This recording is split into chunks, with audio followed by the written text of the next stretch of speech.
Numerous ancient locations discovered globally remain inexplicable according to the current academic consensus regarding their builders, purposes, or dates of creation.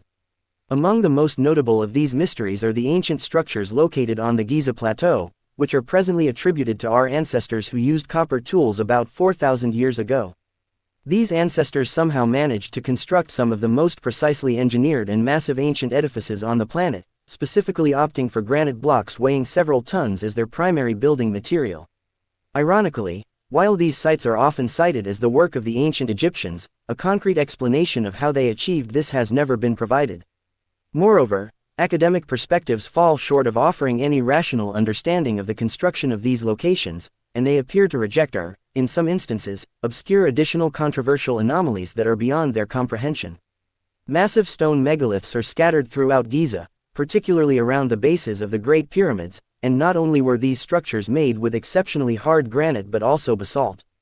A similarly resilient stone and another one that would be nearly impossible to work with using basic copper tools, known as the Giza's basalt floor, is what many now recognize as the definitive evidence of advanced engineering having played a role in the construction of the site. Among the remaining pieces of the basalt floor is substantial proof of ancient machinery.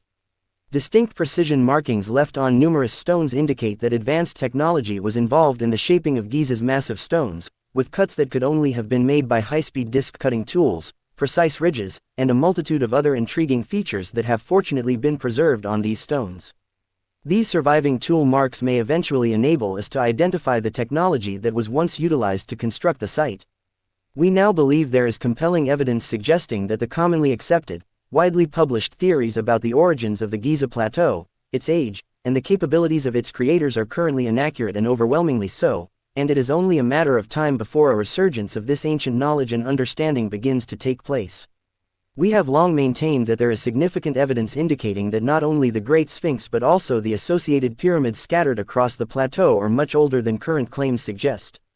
We have proposed that many of the ancient hieroglyphs found throughout Egypt are only about 4,000 years old, while the pyramids and the Sphinx, notably lacking any of these illustrative writings, are significantly older than this time span.